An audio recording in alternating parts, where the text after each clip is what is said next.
These woods are older than memory. They whisper through the mist, through stone, through blood. In the 18th century, they whispered of something else, something alive, something monstrous.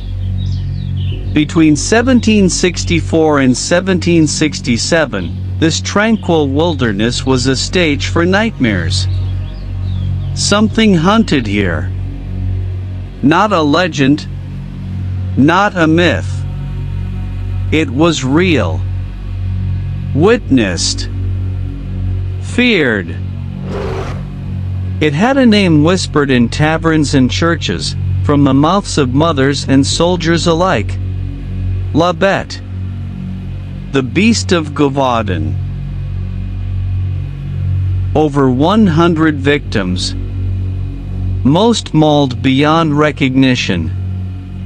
Rural terror turned royal crisis. The King of France, Louis XV, dispatched his best armed horsemen, professional slayers, even an elite royal gun-bearer. They came to destroy a beast no one could explain, but not all came back. And centuries later, there are those who claim it was never truly slain. This is the story of that final expedition. Of the men who braved cursed woods and hunted something they could barely name. Of a darkness that still breathes between the trees and refuses to be forgotten. Welcome to a journey through one of France's darkest legends. A tale steeped in blood, folklore, and national panic. Today, we examine the final royal expedition to face the Beast of Gévaudan, a creature so elusive, so ferocious, it ignited fear in the hearts of an entire region, and commanded the attention of a king. Was it a wolf? A pack? Or something else entirely? Something that defied natural explanation? We will dive deep into first-hand witness accounts, dissect the physical evidence, unravel the cultural and environmental roots of this rural hysteria, and follow the trail of the men sent to kill it. And we won't stop at the 1700s. Because for those who live near these hills today, the legend never truly died. And every so often, someone hears something they can't explain. This is not a ghost story. This is a record. This is the last expedition to face the Beast of Gévaudan. 18th century Gévaudan. To understand the beast, we must first understand the land it haunted. Gévaudan was not Paris, or even Lyon. It was remote, even by the standards of the time, an isolated territory of craggy hills, dense forests, and broken farmland. The land seemed carved more by hardship than by design. Winters were long and cruel. Roads were unreliable. Villages clung to the hillsides like secrets.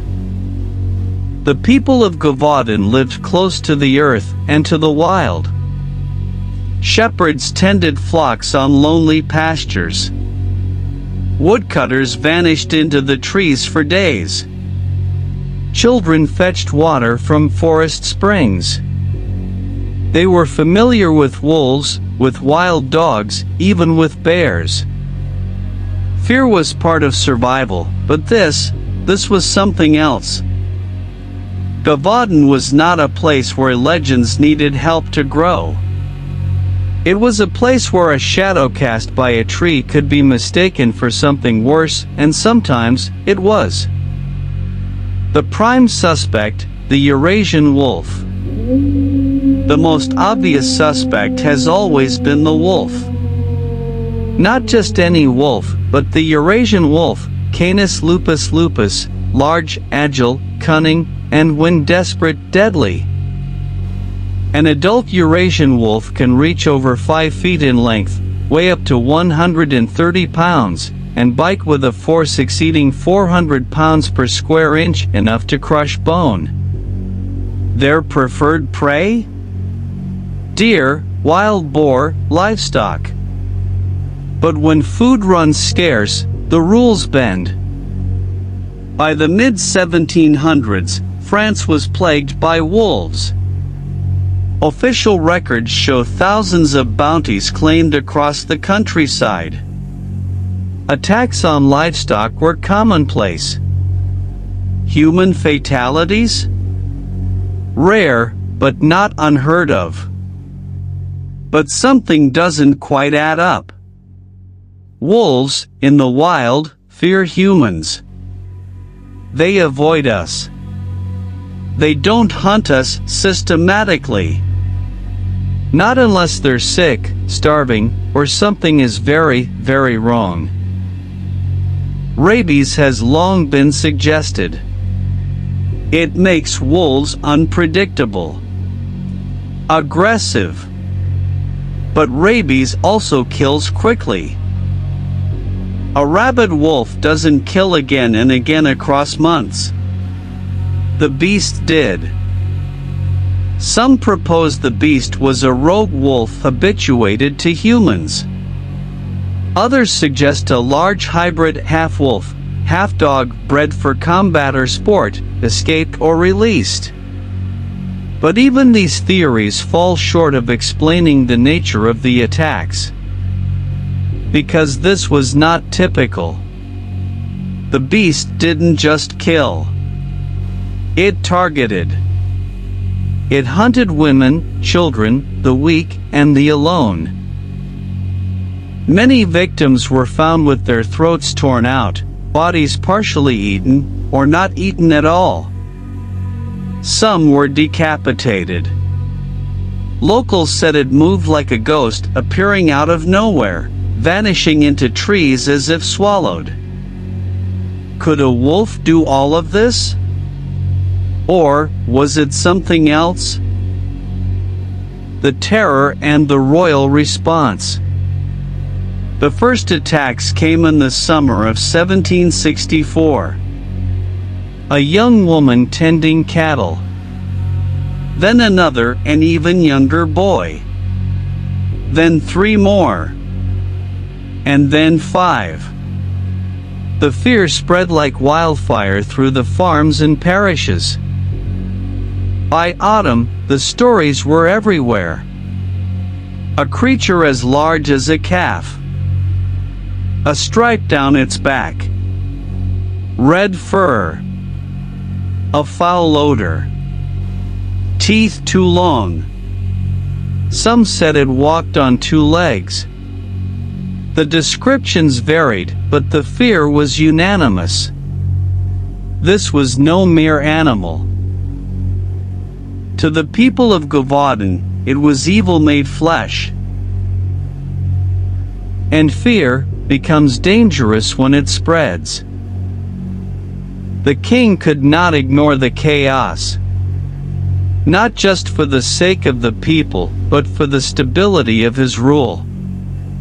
France was already struggling with famine and unrest.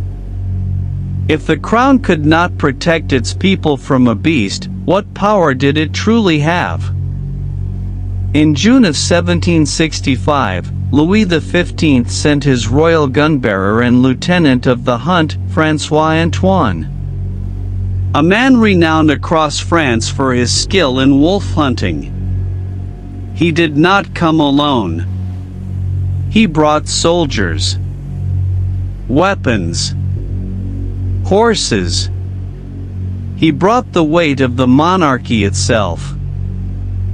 This was not just a hunt. It was a royal campaign. A mission to kill a monster and restore order to a kingdom slipping into fear.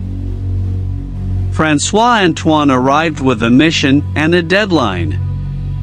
The beast had humiliated local hunters. The king expected a swift, decisive end. For months, Antoine and his men combed the countryside, setting traps, laying bait, and listening to witness accounts from shaken survivors. And then, in September of 1765, success. Near the Abbey of Chasses, Antoine shot and killed a massive wolf. By all accounts, it was enormous, over 5 feet long, with powerful limbs and unusual coloration. It bore scars suggesting previous attacks, perhaps the very beast responsible. The body was embalmed, paraded, and sent to Versailles. Antoine was welcomed as a hero. The king declared the crisis over. France could breathe again. And yet, rumors persisted. Whispers that the beast Antoine killed, though large, didn't match all descriptions. Villagers remained afraid that something was still out there. 3 months later, the killing resumed. And now, the panic turned to confusion and fury. Had the king lied? Had Antoine failed? Had they slain the wrong beast, or was there more than one? Between December 1765 and June 1767, more people died. Some of the attacks were even more brazen. As the public lost faith in royal authority, one man stepped forward, quiet, devout, and determined. Jean Chastel. Chastel was not a nobleman. He was an innkeeper, a hunter, a man of the land. According to accounts, on June 19, 1767, Chastel confronted the beast near Mount Mouchet. He prayed.